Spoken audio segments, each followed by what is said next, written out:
Good evening, everyone. Thank you for attending this information evening. I hope it's of some use to you. Apologies in advance for having to hold this in this format, but with the COVID situation as it is, it's still probably not sensible to have gatherings of this nature in college just at the moment. And I guess when you look outside with the weather as it is, it's probably advantageous to have it as a virtual event on this occasion. So welcome. Thank you very much for attending. And my name's Simon Lett. I'm principal of Greenhead College.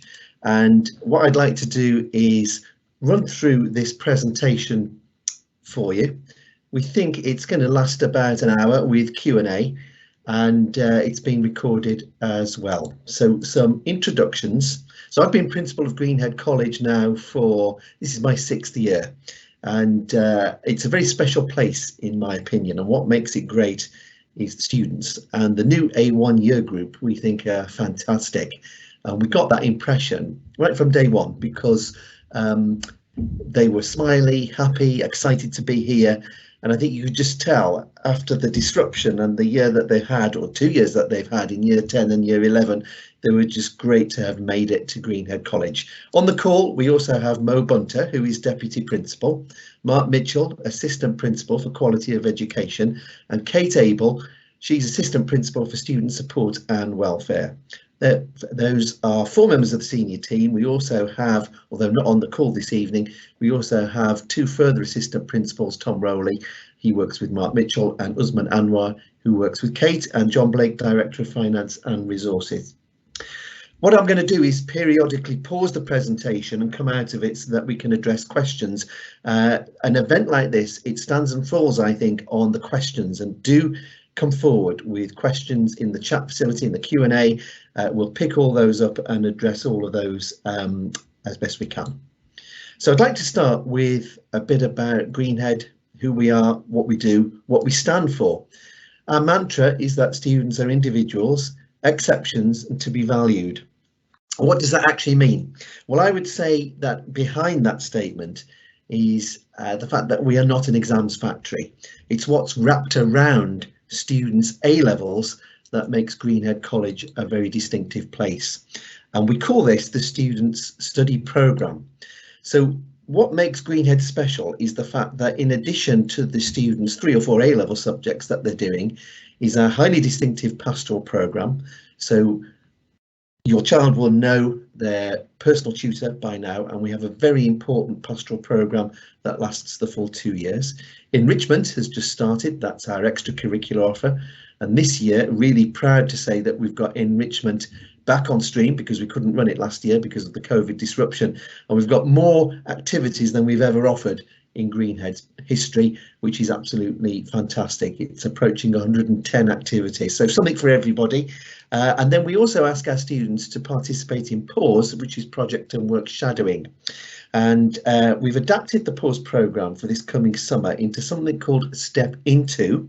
That's on the basis that in the PAWS programme, our A1 students would ordinarily go and do a project or a work placement.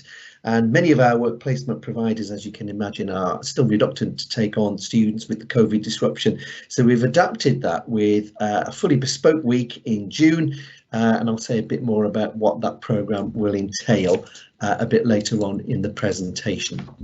Now, I would imagine that by now, as we're heading towards the end of September, things are starting to settle down, and I hope students are getting into the stride of their 3 or 4 A-level subjects. As you may be aware, there is an opportunity to request a course change from next week, and I outlined that in a bit more detail in my last message to you on Friday. Now, our plan is to facilitate that if, of course, students have met the entry requirements. But I think most importantly is if our places are still available. And of course, as I said in my message to you last week, there is very limited availability in terms of what students can move out of and into. But we'll look at each request and look at each request in turn and what the students want to do, what they want to move from and why, and what they want to pick up and why, and how it links to their overall aspirations for the future. Obviously, as I'm sure you're aware, when a student undertakes A-levels, it is a step up from GCSE. It's a step up in terms of the fact that A-levels are more demanding than GCSE, but I think more so from the fact that, unlike in school, where the student was a pupil there for 5 years, we're with them for only 2 years. And I guess when you take out the term dates and the holidays, half term, Easter, Christmas, etc., it's even less than that. So the pace of study is it's fast moving, it's demanding, and they do, therefore, we ask students to have good organisational skills. We don't expect students to necessarily come through our doors on day one with all the skills and qualities to be able to be a good A-level learner. There's strong support for developing organisational skills, self-study, independence in learning, revision techniques, essay writing skills, all of that there's strong support for within the college itself. And within formal class teaching, there's also plenty of time in the week for independent study. Independent study can take place in study periods. I'll say a bit more about that in a moment, as well as at home, of course. In terms of the way we communicate with you, as you'll be aware, there are weekly updates from me. Those weekly updates started 18 months ago when COVID struck, and they were essentially COVID briefings to begin with, but they've just turned into a weekly update. So essential information, you'll get that from me on a weekly basis. Now, you should also have had some information from Leah Linden. Leah is my PA, and she sent you key dates for the forthcoming year and some frequently asked questions about Greenhead College. So do have a look for that. If you haven't got it, do drop Leah an email, and you should have her email address because she sends you my weekly update. So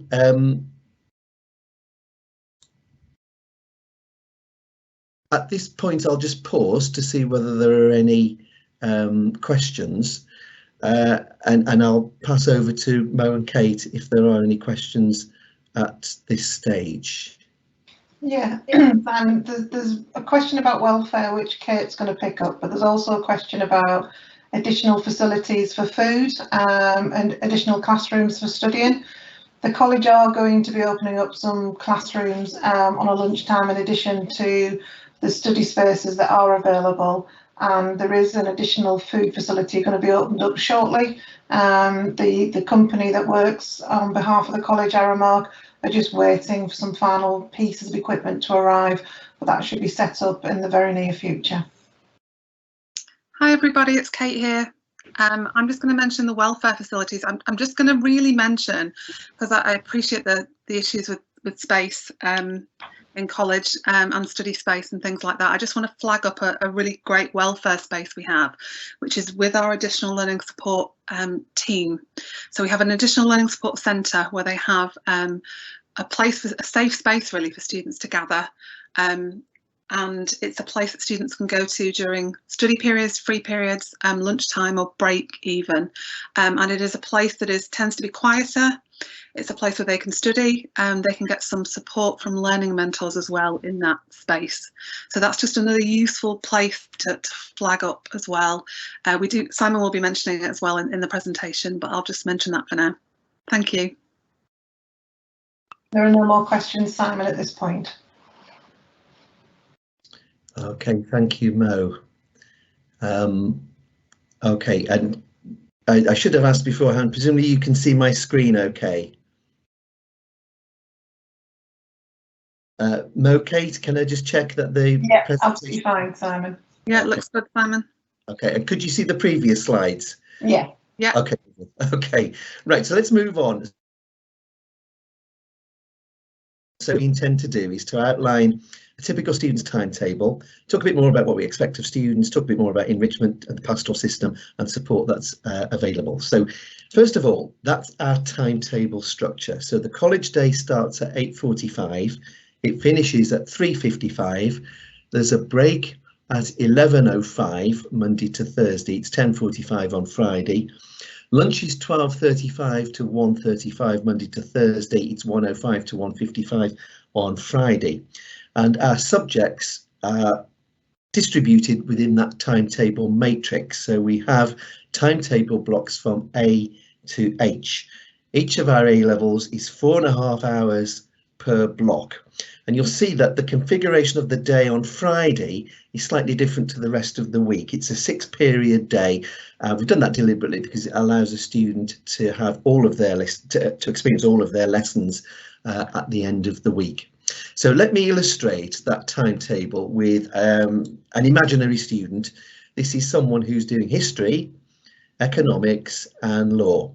So you can see the way that that timetable configuration falls within the week. When we issue students with timetables like this, the first reaction naturally is probably one of absolute delight, because the student sees that they don't need to be in for 8:45 on Monday, Tuesday and Thursday. Now, students aren't obliged to be on site for the start of the day or at the end of the day if they're not in lessons. And I'll talk a bit more in this next section about how we fill the remaining gaps in the week. So here's another example where you can see on a Wednesday in period 3, that's the tutorial lesson. So every student has been assigned a personal tutor, and in the tutor group, which has got about 23, 24 in it, that there's a tutorial program that the tutor will go throughout the 2-year course, and there's also one-to-one appointments that he or she will have with your child over the next 2 years. Enrichment doesn't normally just run on Wednesday afternoon. You can see that it does here. In fact, many of our sporting fixtures run on a Wednesday afternoon, but enrichment activities run throughout the whole week. And we have encouraged students to get stuck in and do as many of these as possible, wrapped around their 3 or 4 subjects. And I always say to students, get stuck in, do as many of these as you can, because it'll make you stand out when you come to apply for the next level, whether that's university, apprenticeship, employment. Not only that, they're great fun to do. You meet new people and they develop very important skills, confidence, personal qualities, etc. And you'll see that we very deliberately, in the time when the lessons aren't taking place or tutorial, etc., you'll see that we've deliberately called those study periods and not free time. So, OK, the student isn't obliged to be in Monday period 1, for example, but we do find that many students do come in at that time to either go to the library or the study area, or just simply sit with friends in the main hall and go over notes and keep afresh with the and abreast of the work. So that is the timetable structure in the college. Very different, I think, from a school timetable, which is much more structured. And an A-level student, I think, has to show independence in their learning. It's less structured than a school timetable, but we do encourage students to do their homework and their non-examined assessment, the coursework, in those study periods. They can do it at home, of course, but we think there's plenty of gaps in the week, as you can see in that example there, where the student can do it at home. So with regard to attendance, we say that attendance is absolutely key. It's absolutely key because, as I said earlier, students are only with us for 2 years, less than 2 years, so every lesson does count. And in my assemblies with the new A1 students, I've been saying to them the crucial importance of attendance. And we have done research that shows that missing lessons does impact on a student's overall achievement. In fact, we've got demonstrable evidence to show that as much as 10% missed classes makes the difference between an A or a B or a B or a C, etc. Now, naturally, especially in this current climate, students might be self-isolating, they might have COVID, or they might just be genuinely ill.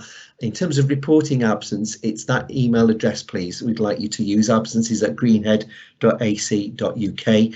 And that is the way that absence can be authorised and permitted. There is flexibility, of course, with regard to the current COVID situation. And in terms of students having to self-isolate, we will make sure that lessons are streamed. Obviously, if students are ill, whether that's COVID or other means, we don't live stream in that way, but we will live stream for students who are self-isolating. At this point, can I just re-emphasize a very critical point that was in my message to you from Friday, which is to say, can students please not come in if they have COVID symptoms, cough, high temperature, etc., etc. So, as I said earlier, the pace of the work is strong. It's a fast-paced, fast-moving 2-year programme. There's going to be plenty of homework, We do ask that students stay on top of it. Doing set work is very important. That could be designated homework tasks, but we say to students that they should be reviewing and writing up lesson notes and periodically going over their work. Obviously, these are 2-year linear courses with the assessment at the end of the 2-year programme, which means that work that they're doing right now could be assessed in the exam in 2023. So I do say to students that they should be keeping their notes safe and reviewing and writing up notes. We encourage them to show independence in their learning by reading around the subject, making notes, just revision in general. There is always something to do, whether it's wider reading in the library or wider research on one of the PCs in the study area.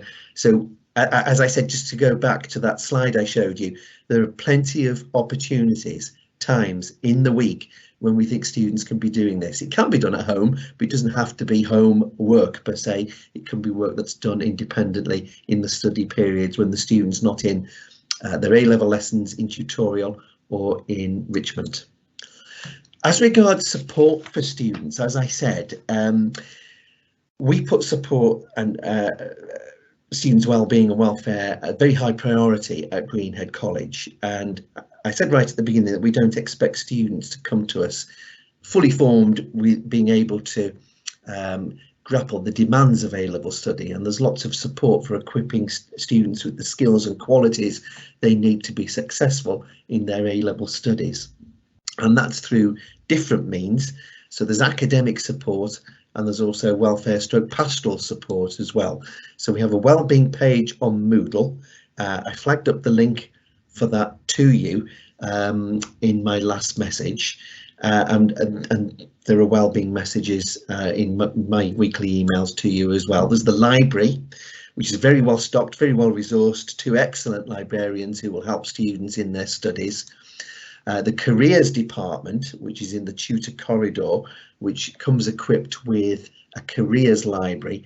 Our careers department is absolutely second to none, outstanding, and we were one of the first departments in Yorkshire and Humber to meet the new Gatsby benchmarks and to be awarded the new careers standard. So any queries with regard to progression, university, apprenticeship, employment, that's the student's first port of call. We have a study area which is well equipped with PCs. That's a quiet place for students to study, not silent study, which is the library, but we do appreciate that students want to talk to each other and confer and just generally discuss their work. That's the study area. The study centre is an area where the students can get bespoke support on things like essay writing, time management, organisation. They can refer themselves to the study centre, or the tutor could do it for them. That's a really important place, and I would encourage students to make use of that resource. And I can point to various students who I've met who've told me that that really has made such a real difference to being able to do well and flourish in their studies. The additional learning support department itself is an absolutely superb department, so there's lots of support for students who've come to us with additional learning support needs. It's Claire Berry who fronts up that department, and if you do have any questions with regard to access arrangements, learning support, Claire Berry is the person to speak to, please.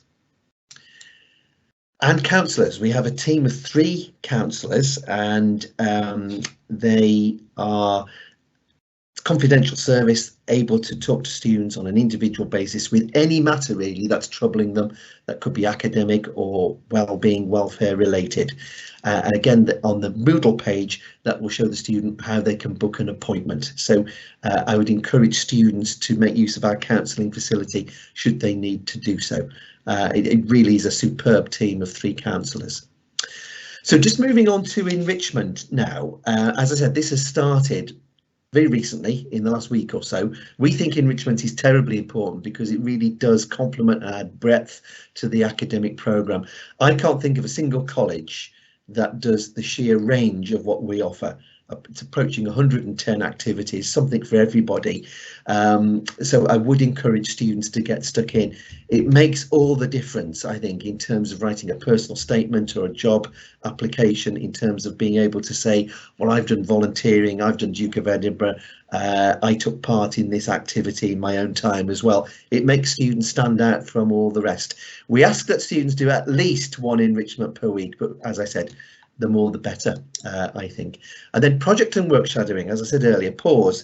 It's not something that we're able to run next June. That's the exact date, if you wish to make a note of that, week commencing the 13th of June. Ordinarily, we would be sending students out on work placement into hospitals, doctors, surgeries, dentists, manufacturing, law firms, even abroad.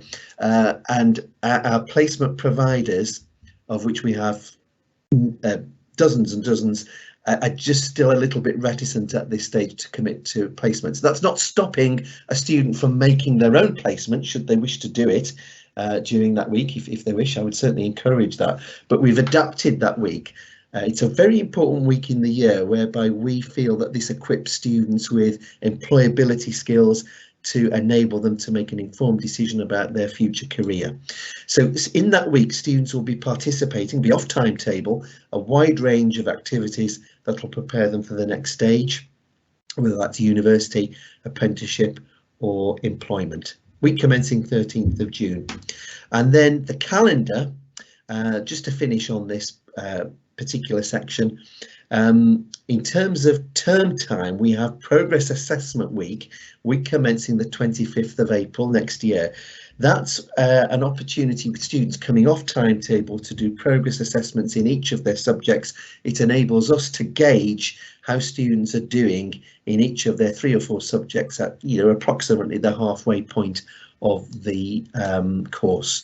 Step into week, as I said, in June. And then in terms of holidays, if I could ask, please, that you don't take holidays in term time.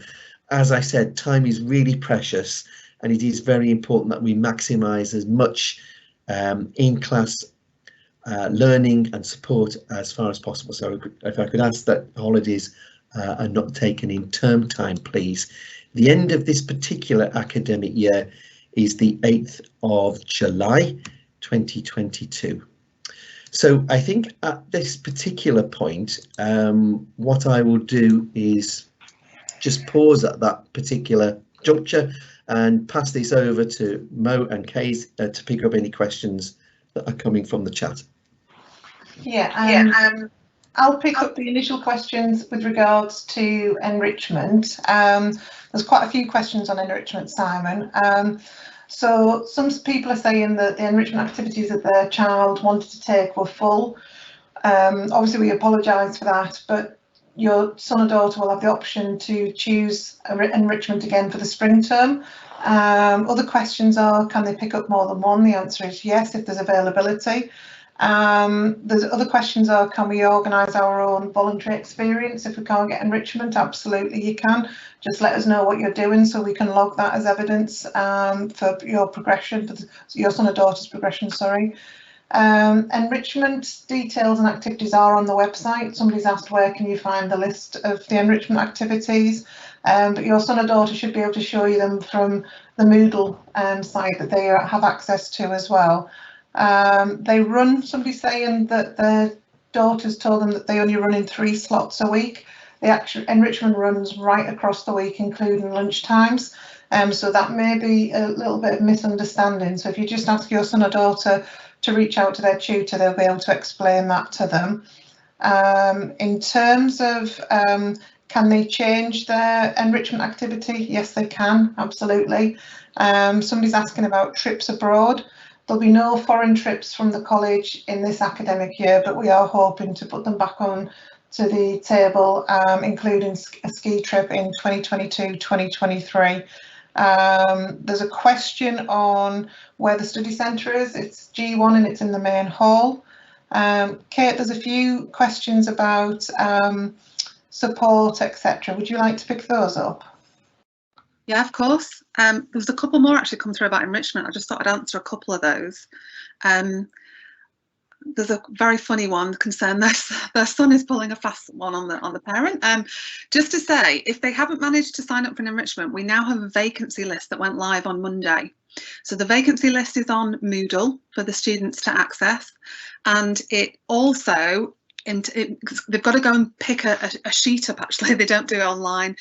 They go to our reception, they collect this little A5 sheet, and that gives them information on how to get an extra enrichment if they've not been able to sign up, how to get onto those ones that have got capacity, that have got a vacancy, and that should hopefully allow them to get onto something this time. As Mo said, that they roll on as well into the A2 year, so there'll be further opportunities in that year as well. There's a couple of questions I wanted to answer. The first is, will your child have the same tutor for the 2 years? The answer is usually yes. So occasionally we might have a member of staff retire or something like that, where they will get a new tutor. We like to do our absolute best to have that kind of consistency, really, because they know them the best. They will be writing a reference for university applications and things like that. So in the vast majority of cases, yes, they'll have the same tutor for 2 years. Another question, in terms of ALS support, additional learning support, what do they offer? What I think is fantastic about ALS is not only is it there for students with special educational needs, it's also an opportunity for students who are struggling with study skills, revision technique, sometimes motivation, and they do a brilliant job at providing a learning mentor then for those students. So that's a member of staff, member of support staff who act as learning mentors, and they can see them weekly and they can develop those skills that they feel need developing. Sometimes it's time management and personal organisation as well, which they do a great job on. So just to tell you a little bit more about that, I think that covers it, unless I've missed something, Mo, unless something else has come up while I've been talking. Yeah, the question about pause week. So the question is, what happens in pause week if you can't find a placement? We work with the students between just after October half term and the summer term, and pause week next year is going to be very different to our traditional pause week due to the lack of available placements in some key areas such as hospitals, etc. So there'll be lots of project-based activities going on that will help students to develop employability skills linked to their career aims in those fields. So your sons or daughters will be kept informed throughout this academic year with their tutors with regards to the activities that are going to be developed for that week, but it will be different to the normal pause week this year. And I think that's it, Simon. I think we're at a point where we could move on again. Okay, thank you, Mo. The question that came up earlier about where the study centre was it the study centre or the study area? Because the study area is the one in the main hall. Study centre is at the end of the tutor corridor. It was linked to revision, so I assumed it was the study area, but I may have understood that. Yeah. Okay, so do keep the questions coming in, and we'll answer those in the time that we've got remaining. Any question at all, and we will. So let's move on with the presentation now. So we got up to the section where we talked a bit about the calendar. So to move on to the next section, which is about the role of the personal tutor. I always say to students that their personal tutor is their key worker over the next 2 years. He's probably the most critical person that they have the working relationship with next to their teachers, because the personal tutor, of course, is the member of staff who has the holistic overview of the student's progress in their 3 or 4 subjects. So the aims of the tutor are to ensure that the student develops as a person, as an A-level learner, and is equipped so that at the end of the 2-year course in the summer of 2023, we can move them on to the next stage of their educational training. So part of the tutor's role is an academic one. It's to promote and cultivate academic achievement. So in the tutor programme, there is lots of work that the tutor does to cultivate skills linked to good academic achievement, time management, essay writing, good personal organisation, revision, etc. But I think more than that, the tutor's main role is to be continuously there for the student in terms of their welfare and well-being, and being able to provide mental health support and general well-being welfare support.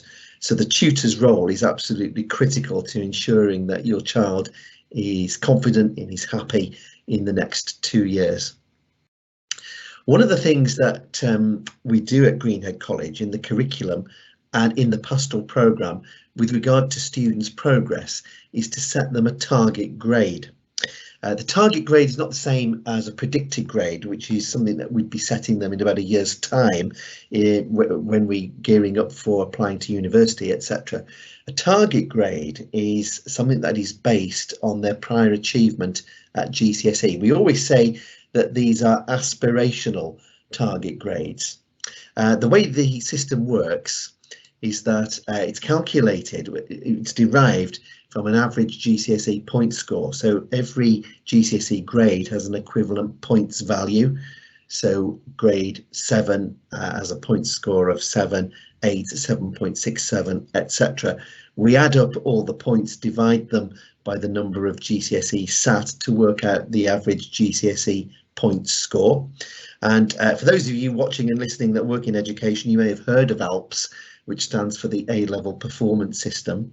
And then that national database, that national company works with us to derive and calculate a target grade, which is based on the performance of thousands of students in, I think, about over 2,500 schools and colleges in the UK.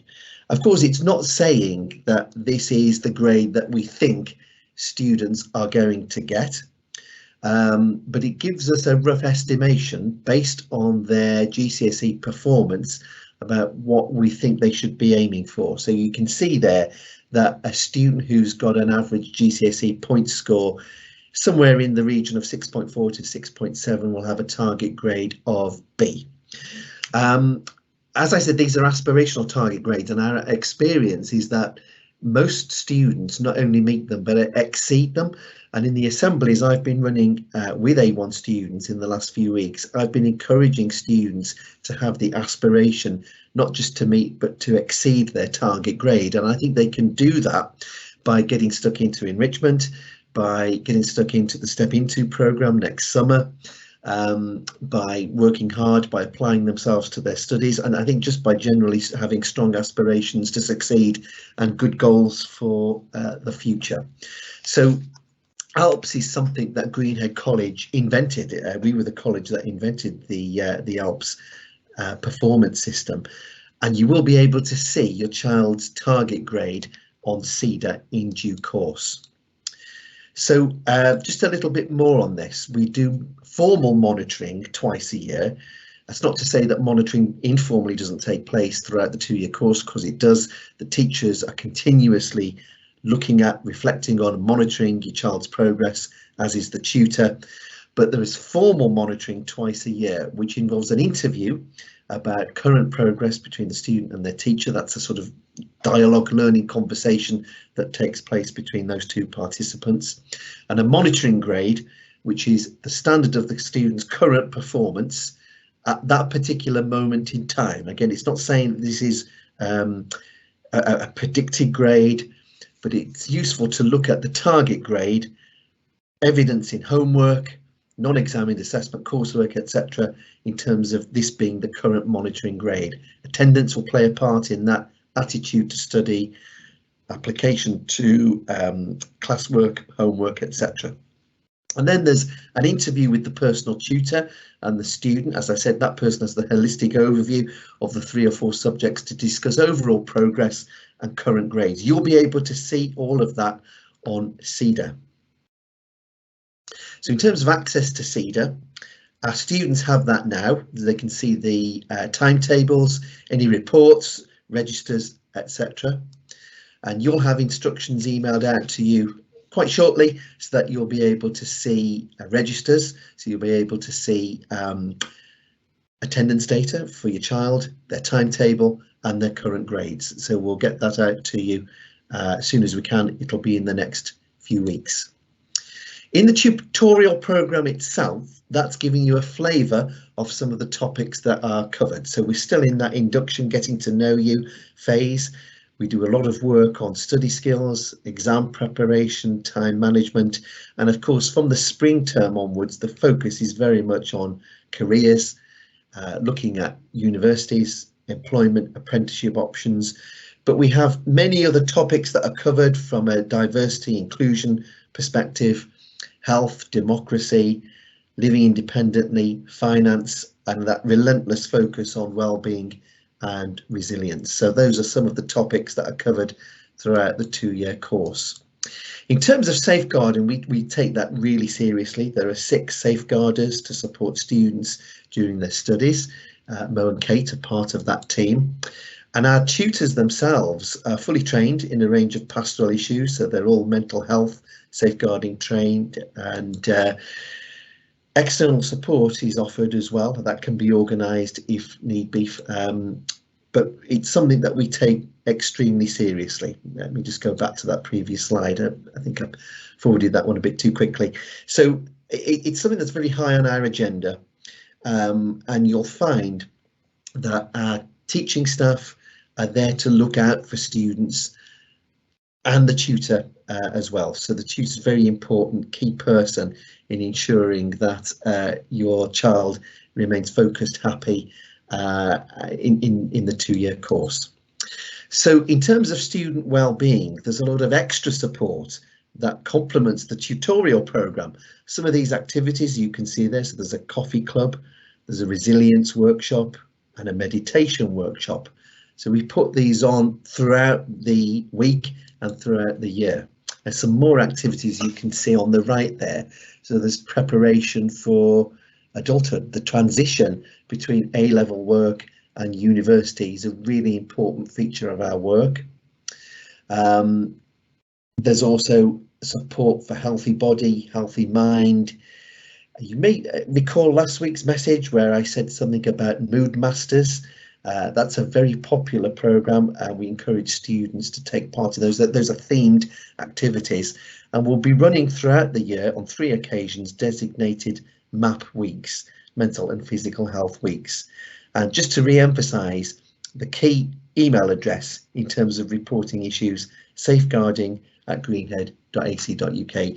Anything that's troubling you, the personal tutor is the first port of call, but if you want to contact the safeguarding team directly, please do so on that email address, please. Thank you.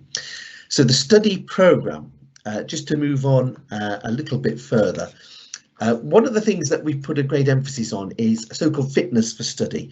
So in order to be fit for study, we ask that students attend all the scheduled lessons, to be on time. Now, I know that there are some difficulties at the moment with regards to travel, and I said that I'd be taking that up with some of the transport companies. So I've had correspondence with First Group, Arriva, still awaiting some correspondence from TransPennine Express. There is, as I understand it, quite a severe driver shortage at the moment, which I think is having some impact on this. Although I do understand that some of these issues are capacity related, and the fact that many of the buses are single deckers rather than double decker buses, and this is something that the transport companies have said that they will look at. So we appreciate that there are some issues, particularly in respect to period 1 and travel arrangements. So we understand there may be the need for some flexibility there. We ask that students bring materials and equipment to class. Our recommendation for students with part-time work is that they do no more than 8 hours part-time work per week. And in terms of completion of work outside class, our recommendation is that students should be doing 5 hours per subject per week. That doesn't mean it has to be all done at home or at the weekend.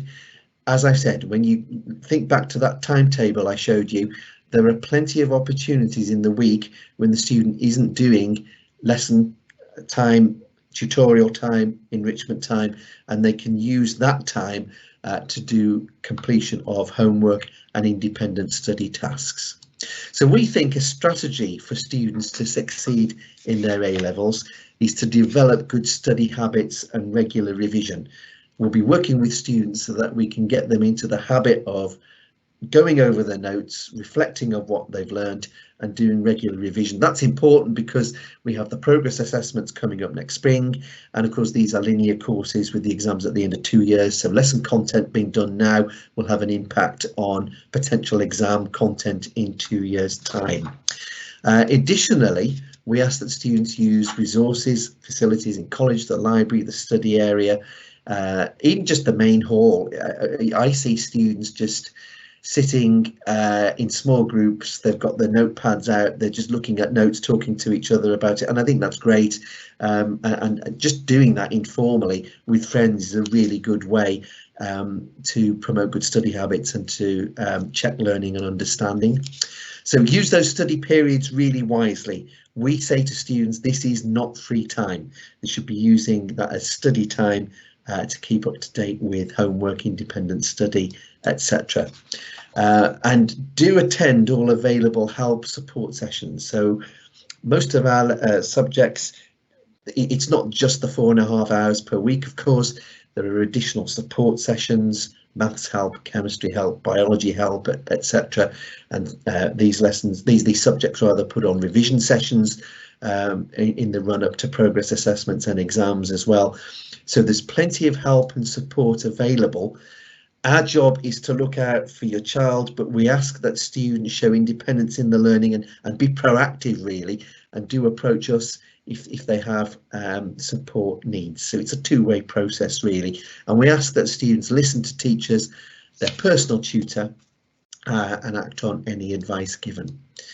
So just listing here some of the support that's available. It starts with teachers, of course, the personal tutor who has that dual role of academic and pastoral support, the subject support sessions, revision classes, master classes.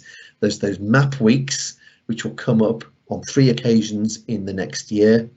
There's the study centre, the study area, the study periods, the library, counsellors, of course. So we think that there's a real plethora of support available for young people to be able to support them in their A-level studies.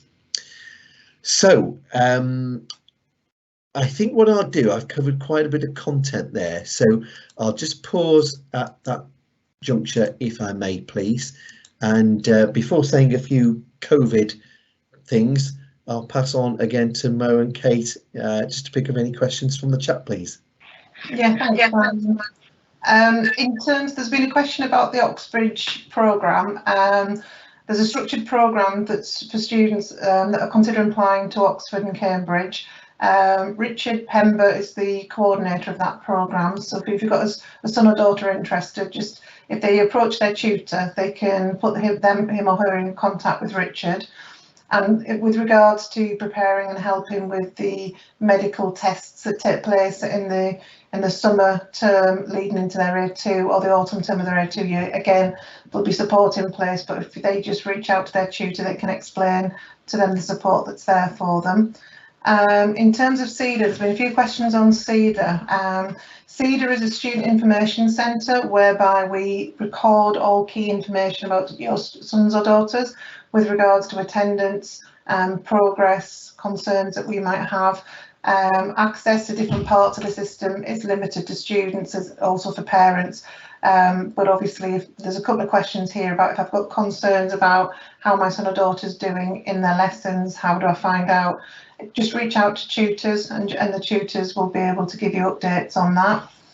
There's a question on ALPS with regards to how it's calculated. It is calculated on the average GCSE score that your son or daughter achieves at level 2 prior to attending Greenhead College.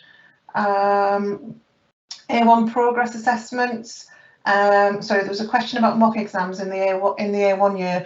We don't do mock exams in A1. What we do is we do a series of time-constrained assessments in subjects throughout the year, so students develop those skills of being able to answer more demanding questions under time constraints. They're within the classroom. Then as the year progresses towards the end of the summer term, they will do what we call A1 progress assessments, which are in the exam rooms themselves. Students do them under exam conditions, that they are invigilated assessments, but they will do their mock exams in the spring term of their A2 year. Kate, do you want to pick up some of the support stuff? Yeah. There's just a few questions. I just want to clarify a point actually. Oxbridge Medicine Veterinary application, somebody's asked about that. That is actually for A2 students, not for A1s. I run an Oxbridge support session actually, and they're for the A2 year. But by all means, as Mo said, if you've got a child who you think might be interested in Oxford or Cambridge, they can certainly get some more information, as Mo said, with Richard Pember, our Oxbridge coordinator. I had a question actually about support in lockdown. Hopefully that won't happen, but you're right to ask the question, what support do we have in place? And I just want to mention what works successfully as it can do in a lockdown last year is that we delivered lessons on Teams. All our subject lessons were delivered on Teams. We had a really good kind of one-to-one support in place with tutors. So we would have regular one-to-ones with our students during lockdown. We managed to continue our counselling service, which we're very proud of during lockdown as well. That would continue in another lockdown. ALS continued their support during a lockdown as well, which went really well. A lot of those were one-to-one learning mentor sessions, which were done virtually on Teams, and that again worked well. There was a question, I think Mo's already touched on it actually, if your son or daughter is struggling academically, what you might find is that there are teething problems. It is a big jump from GCSE to A-level. So as a personal tutor, and I'm a personal tutor myself, what we try and do, we're having one-to-one soon in the next 3 weeks with our A1 students, and we will talk about how things are going, and it's perfectly normal for them to struggle at the beginning. And what we do is we wouldn't immediately contact parents at that point. We give them that kind of bedding in time. So we will direct them to subject support. We will direct them to ALS support. So we can do a referral if we think they need help with those study skills I mentioned earlier, which does include essay writing and presentation skills. Somebody mentioned that earlier. It includes all of those as well. And that is something that, that we cover. I think there was something about the absence. We don't have an absence phone number. We only have an absence line. Please don't worry if your child is running late. You wouldn't need to ring college. They would just explain to their teacher when they get in, particularly in light, as Simon has mentioned, of the transport issues we're having. Please don't tell them to worry about it at all. If they just explain when they come in that they're running late because of X, Y, or Z, it won't be a problem, particularly right now as well in these times. I think that is everything that I needed to answer. Yeah, there's just a few more popped up since you started, Kate. In terms of meeting tutors, depend upon the COVID situation, it could be that the parents' evenings will be online as well, but tutors, the parents' evenings will be early next year in January time.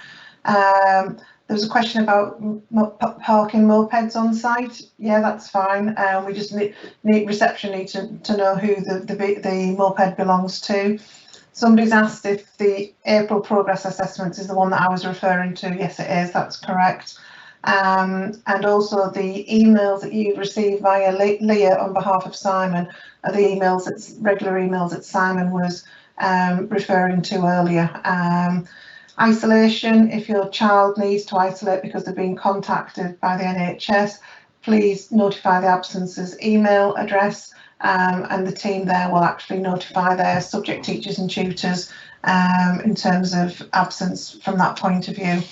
There's a question about exam training and concern about the fact that students have been out of the system for a while in terms of developing those skills. Each of your child's subject teacher will help them develop the skills that they need in terms of progressing and improving, in terms of being able to cope with A1 progress assessments in the summer term, and then ultimately mock exams and then final exams at the end of their A2 year. It may vary from one subject to the other, depending upon the nature of the subject, but their subject teacher will support them through that process. There are additional support available to help, as well as Kate's and Simon have alluded to, but fundamentally the subject teachers will guide your son or daughter through that aspect. If somebody's saying they're not receiving any emails, it may be that we have the wrong email address on the system. So from that perspective, if you could just drop us an email to college@greenhead.ac.uk and just let us know that you haven't been receiving emails, we can check the details we've got for you on the system. Okay. Just I think a question about monitoring and predicted grades and things like that. We normally put predicted grades onto CEDA before half term. Monitoring, the first monitoring, we let the students have the first term to settle into those subjects. The first monitoring for the subjects, and then with the tutors will take place around January time, and it will go into February with the tutor one-to-ones as well. I think that's everything. Sorry, there's a lot of questions, so we're just way through, but I think that's main ones. I think. There's only a little bit more from me. We can go back to the questions at the end. Just on Mo's point, the question about bounce backs from emails. Leah does actually say to me that when she sends out that weekly email, there's dozens and dozens of bounce backs. So it's clear that we do have some out of date emails on our system. So as Mo said, if you wouldn't mind just dropping us a line if you're not getting those emails, and then we'll make sure that we change that on our CEDA system, please. So just a little bit more now about COVID, the dreaded COVID. Wouldn't be complete without mentioning COVID, would it? Clearly, we have gone through a huge amount in terms of the COVID situation, and it's difficult to say how the COVID situation might pan out, particularly in the winter period. I think we are in a different situation, to be honest with you, compared to 12 months ago, because now we have, of course, the testing and we have the vaccine. So it is a different ball game. I don't think we can rule out another lockdown at some point in the future. Obviously, that's in the Department for Education's hands. If that was to happen, we are very well prepared to simply switch our teaching and learning over to a remote offer through Teams. Our experience of doing that in the last 18 months is that students' lockdown experience was different for different people. And one of the big issues we had to encounter was students' ability to access IT. So if access to IT is an issue, if we do go into a lockdown period, do let us know about that. In the meantime, could I just emphasise 2 key points, please? The hands, face, space, good hand hygiene, I think, is very important. I do recommend that students should wear a face covering, particularly in the communal areas in our main hall, which are extremely busy. We shall keep a watching brief on this. We're guided very much by the D&E guidance, Department for Education guidance, and also any information we have from the local authority. If anything changes in respect of face coverings, even if it's on a temporary basis, the one-way system in college, as far as remote learning as well, anything like that, I'll make sure that we communicate to you in good time. But those are the 2 key COVID-19 reminders for now, please. So in terms of what happens next, so we'll pass over to some further questions in a moment. Hopefully we've answered all your questions. If you have any further queries or concerns, as I said, the personal tutor is the first port of call if you have any immediate problems. Or you could contact a member of the senior team, or if you want to use the safeguarding email address as well. So can I thank you for watching this information video? I hope it's been useful for you. I always say that this is very much a partnership, isn't it? A 3-way partnership between the student, you as parents and carers, and the college. And seeing that work, I think, makes the whole 2-year journey work for the student. So we see this as the start of a very exciting chapter for for your child. As I said right at the beginning, we think they're terrific. We really do. We think they've made a flying start. They are so smiley, happy. You can just tell they are so happy to be at Greenhead and to have started their A-levels.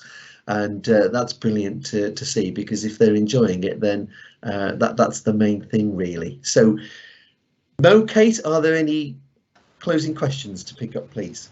Yeah, just a couple. There's one about our emails going into junk mail.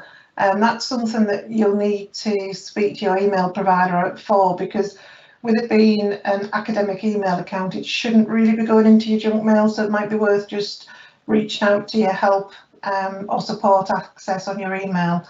There's also a question about BTECs and whether they're viewed as equally as A-levels. The BTEC qualifications that we do are singular equivalents to A-levels, so they're classed as academic qualifications. What I would recommend is that your son or daughter does research, by all means, by accessing our careers team for the degrees that they're wanting to progress on to. The significant majority of universities and degree courses will treat BTECs equally the same as A-levels. There are a minority number of courses where they may not, so it's worth doing that research, but in the main they should be absolutely fine in terms of what they're doing. And with regards to UCAT, absolutely just reach out and we'll give whatever support we can with regards to preparing for that.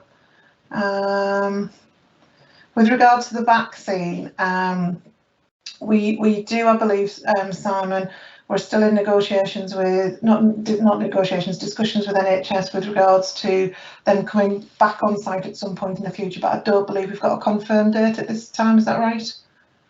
No, that's right. Don't have anything at the moment, but we think there's likely to be a further opportunity in the next few weeks to offer a further pop-up session. So we'll let you know if we're able to offer that. Yeah. In terms of contacting your child's tutor, it's the initial of their first name followed by the surname at greenhead.ac.uk. And that's the same for every member of staff. That's the way the email system works. I think the tutor ones are on the website actually, Mo, as well. Yeah. Is there anything I've missed, Kate? Just, I think there's another question about aspirational grades. So it's just target grade that I mentioned earlier. Usually before half term, those students will know that. There's a question about Oxbridge. How will you know if your son has been identified as a high attainer? It's not, the emphasis isn't on us actually. The emphasis is on the student, whether they would like to go to Oxford or Cambridge. What you would expect is that they've got really high GCSE grades, and that will be an indicator. And what we do in the spring term, summer term, our Oxbridge coordinator, Richard Pember, will put adverts out to all the students and emails and posters and all sorts of information to invite them along to an initial talk to see whether it's something that they would like to do. And then it's about them really researching courses that they might want to do at university and the universities they might want to go to. I think, yeah, that is everything, Mo, that I can see. Yeah, I can't see any more. Thanks for your questions, everybody. Thank you. I hope we've managed to cover most things. Thank you. I hope that was of useful to you. Do get in touch with us if you've got any questions at all. Only too happy to help. Keep the questions coming, and we're here to address those at any stage. So thank you again. Thank you for watching, and do stay in touch with us and stay safe and well. Thank you very much, everyone. Good night.